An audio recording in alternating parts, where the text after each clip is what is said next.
My name is Matt Schmitz. I'm a pediatric orthopedic surgeon moving to San Diego, California. I've been involved with Project Perfect World since 2013, so over 10 years. This is my 8th trip here to Ecuador, to Guayaquil, Ecuador. We've been coming to the same children's hospital here for that entire time. The organization has been coming down for the better part of 20 years, coming to the same children's hospital. So over that time, we've built up some long-term relationships with the local physicians, the local community here, and it's been a real pleasure to be involved with the care of the children here over the last decade. My name's Eric Finari. I'm also from the Bronx and Montefiore with Jake. I speak Spanish, Bronx Spanish, but we speak plenty of Spanish, so we get by. I think that this is probably my 5th time down here, and I'm really excited for everyone. And to be here together is really exciting, to come together. We have a lot of known faces, which feels really good, but it's still invigorating to work with fresh faces and to do the work that we're going to do together. So I thank you all for coming.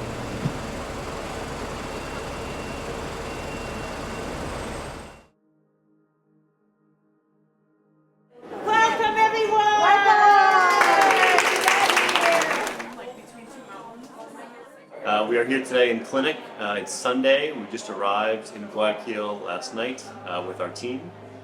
Today we are going to be seeing somewhere between 50 and 100 children. We have exam rooms here. Most of the x-rays are digitized. We'll bring the kids back, get them registered in our database, and evaluate them for their orthopedic issues. We have an anesthesia team with us who will also evaluate the kids that we think need surgery, and then decide who we can help this week and the number of surgeries that we can do, and make a schedule and go from there. So we're about to start.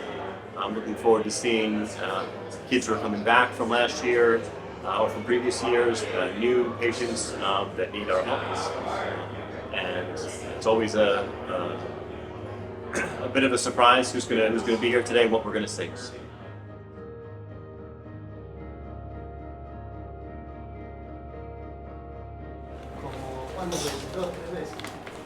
Solamente una operación derecha. Ajá, eso es. No tenía, así que he estado enferma. Ok, y no tiene... Yo me llamo Aníbal Gonzaga Noriega, soy médico traumatólogo ortopedista, trabajo en este hospital en Guayaquil desde el año 1996 en el servicio de ortopedia y traumatología, que esa es mi especialidad. Cada año pues tenemos la visita de 2 veces al año de médicos de Estados Unidos que colaboran pues trayendo sus conocimientos, sus técnicas para los pacientes, y hasta aquí tenemos éxito en una gran mayoría en los tratamientos que han sido tratados acá. Esperemos que el programa continúe. Yo personalmente, en lo que a mí respecta, yo nací en este país, yo soy guayaquileño, soy ecuatoriano, y pienso trabajar en este hospital pues, por algunos años más. Bueno, en lo que respecta a medicina, en nuestro país lamentablemente a veces no hay muchas oportunidades de formarse aquí. Aquí el beneficio es tanto para el paciente como para nosotros, para los médicos, porque de esta forma tenemos oportunidad de conocer otras técnicas que tal vez aquí no lo estamos haciendo o no hemos agregado todavía esas técnicas aquí al hospital. En el transcurso de los últimos 10 años hemos mejorado mucho nuestras técnicas de trabajo, pero siempre tenemos novedades que estamos conversando con los médicos que ven pacientes. Hi, my name is Benjamin Berenfeld. I'm a hand and upper extremity surgeon from Montefiore. This is my first time on a surgical mission, first time here in Ecuador as well. And I decided to join a team of amazing doctors from Montefiore and elsewhere. Primarily the work here is with kids.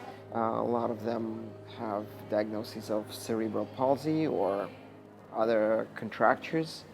Most of it is problems with lower extremities, feet, a lot of work with the hips. Amelia nació con displasia de cadera, ella nació en el año 2016 y ya para 2017 detectaron la malformación en su cadera. No podía caminar.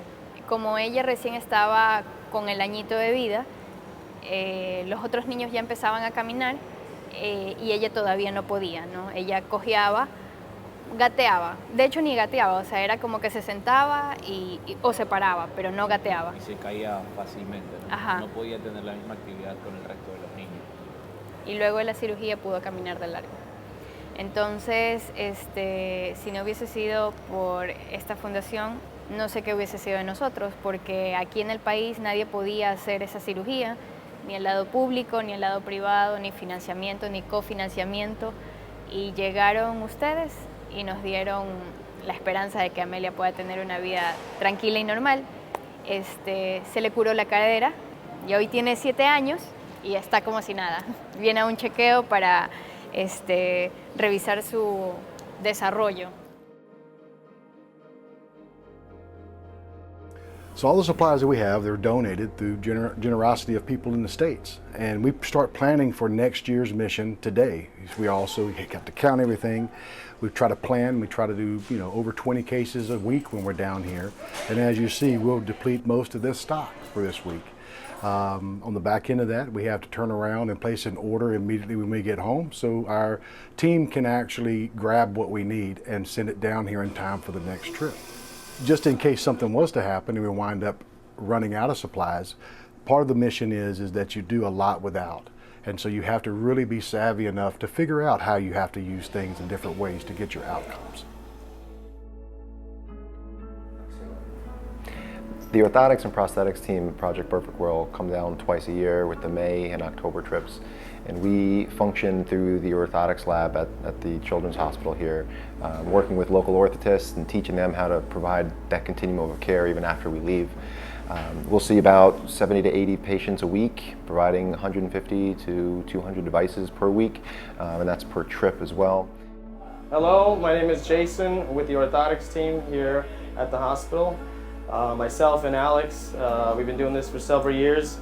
We basically have a lab full of our equipment and tools. We try to come with as much of ready-made things, like this, for example, is something that probably was not fit on somebody. A lot of it is donation. And some of the challenges we have are finding things that are specific enough to fit each person. The children down here couldn't be happier to come over and grab a brace. It's something that they don't have access to. It's a very difficult decision for parents to make because it's quite expensive for them to import the materials from local countries or neighboring countries. So they often choose not to go with the braces that they need to help them function and be the kids that they are. So I'm very proud to be part of the team, and hopefully we can continue this for a long time in the future. The challenges are immense and the resources are limited, but to see the resiliency and to see the way in which you can adapt and provide the care in otherwise resource-limited environment is both inspiring and educational for me on my own. And we're able to see that as time goes on and we forge that relationship with both the patients and the doctors and the administration, we're able to impart care and show that we're committed to this in the long run, which allows us to foster the connections so that we can continue to improve in all aspects and to help them improve on the things that they need to improve on. So it's a two-way line of communication, and as we forge those relationships, that communication and bond has grown really strong, and that only benefits the children of Ecuador more because we're able to really make profound differences in their lives.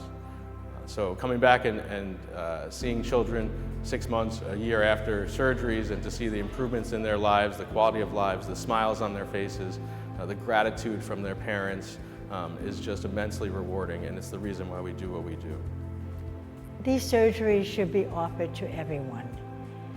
Whether a family has money or not, a child is a child, and the self-image of a child changes when their physical body changes. It's a wonderful dedication on behalf of people.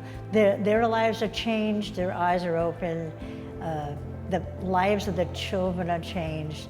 And when they come back every year, they're making a statement.